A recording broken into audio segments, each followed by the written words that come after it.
Hey guys, how's it going? Like Butter here, and today I got a video on a brand new game that I got to try in the closed beta, and I want to do a video and kind of give my first impressions of it and kind of talk about what an amazing experience this was for me. Now, this was my very first match as Killer. You're going to see I really don't know what I'm doing, but as the match kind of progresses, you start to see me learn more and more. So this is last year, The Nightmare.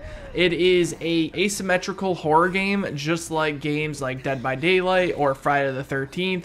Now, I never played Friday the 13th. I played the heck out of Dead by Daylight. But I would imagine with the class system and the way that this game is set up, it's much more like Friday the 13th. However, there are a lot of unique, very unique, mechanics to last year that we've never seen before in an asymmetrical horror game. So basically the gist of it is you have 5 survivors who are basically high school kids. There are different classes you can choose from, so you may have one that's a technician, one that's an assault, and unlike games like Dead by Daylight, you actually have weapons as a survivor. Some may have like a stun gun, a deployable turret, a shotgun. You can even craft a shotgun, and basically the survivors go around the map, they collect scrap and weapon kits, and they basically craft, they can craft helmets, they can craft, they can upgrade their tools, their weapons, and eventually it hits a point where the survivors have 15 minutes to get the gasoline, power up the power lift, and then escape. So that's pretty much the win condition. Now, survivors can kill the killer. You'll see in the bottom right-hand corner, there is a health total.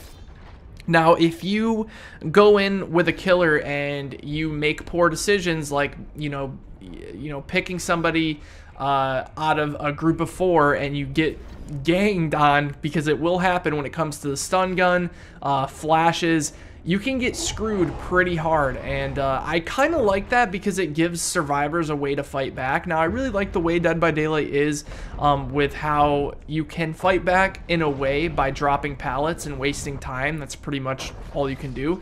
But in this game, it's a little bit different because it's not so much like you're basically running the whole time as a survivor. Sometimes as a survivor, as you can see here, you can play aggressively towards a killer in certain situations if it's the right play.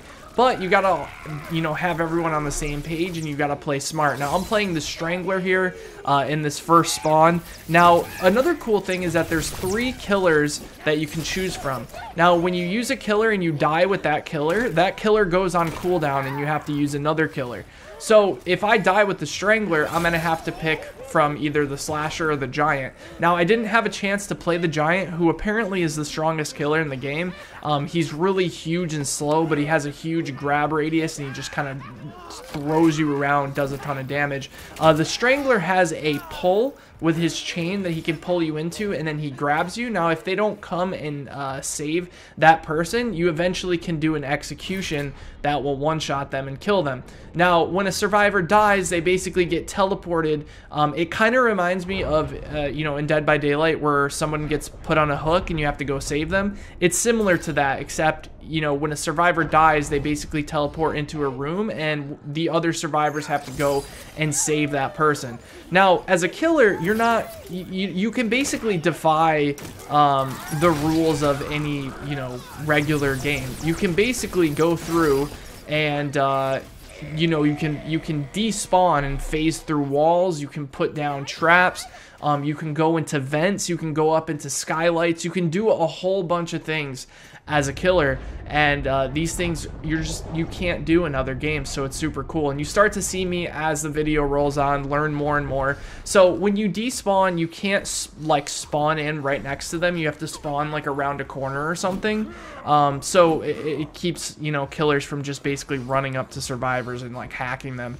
But you'll see, like, the game is much more methodical. You have to be very you have to be very careful with how much stamina you're using. There's a lot of thinking that goes on in this game instead of, you know, just running around in circles and trying to waste as much time as possible. There's situations where you want to go for a killer, you want to go for the gasoline, you want to split up, you want your assault to, you know, maybe stay in the back so he can do some damage once, you know, the killer focuses the turret. There's a ton of different strategies and scenarios in this game, and I actually think it's phenomenal and it's super fun, and it should be coming out soon. It does say that it's going to be coming out in the fall, so I'm hoping in the next couple of months we see it go into early stages or early access on Steam, or I don't know if they're going to release it on Discord. It is a Discord exclusive as of right now, but I think when the full game comes out, they'll probably put it on Steam if I thought it was probably the most successful way to get it out there. But you'd be surprised, a lot of people were trying the beta, and unfortunately I got my keys pretty late. I only had about 2 hours. So I did record a couple of gameplays. I do have another killer gameplay that I'll probably post in a day or two, where I'm a little bit more knowledgeable of the map and how the killers work.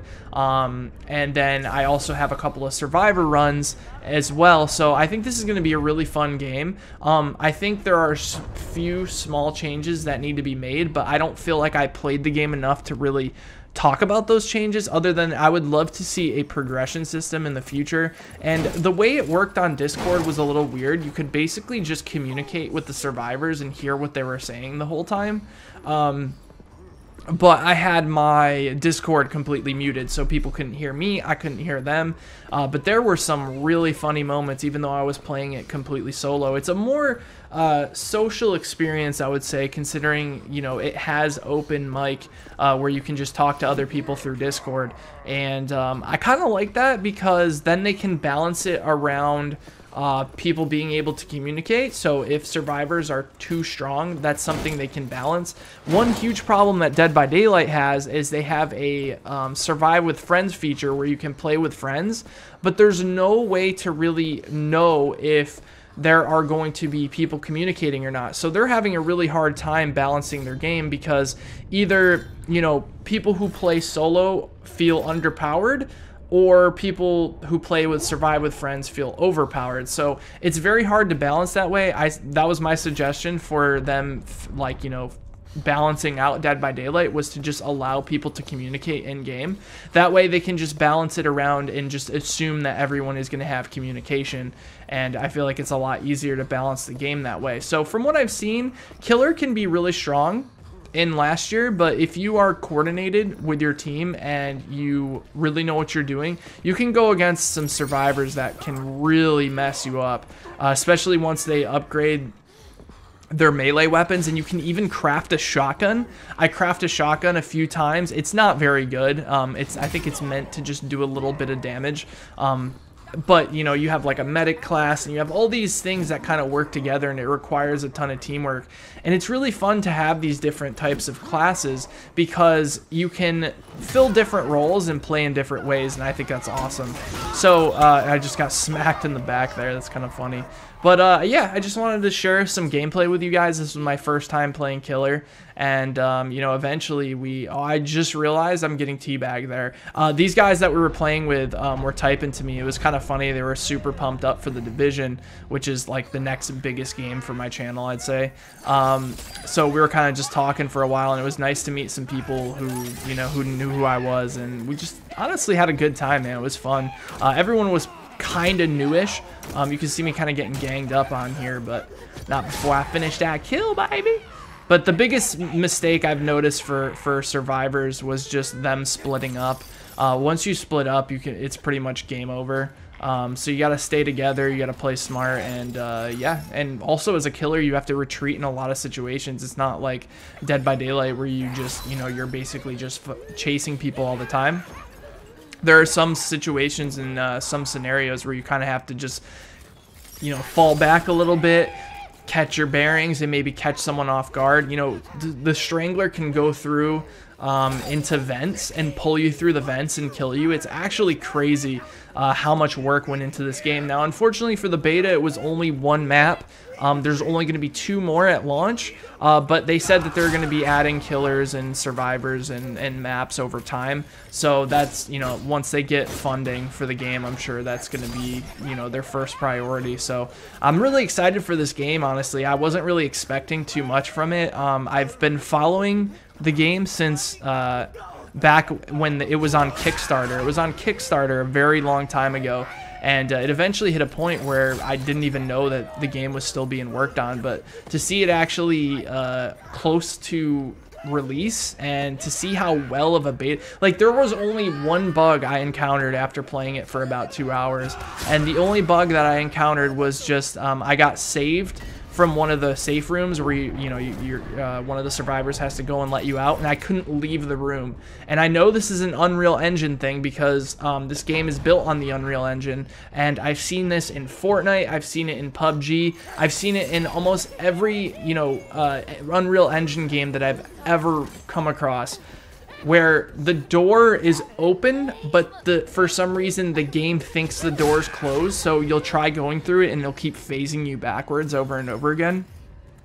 But other than that, I mean, it was a super fun experience. Like, I'm really excited to see more about what they add. I'd love to see like some sort of ranking system like Dead by Daylight. Even though the ranking system in Dead by Daylight's a little bit useless, I guess, because you don't get any, at this given time when I'm making this video, you don't get any rewards or anything like that for finishing a certain rank. I know they do have leaderboards in this game, but I would love to see, some sort of ranking system. I know they have trophies that you can earn in game, which is kind of like that, but I didn't see any like real true progression yet, so I'm sure that's something they'll add over time. I'm pretty sure they're just trying to get the game functional first.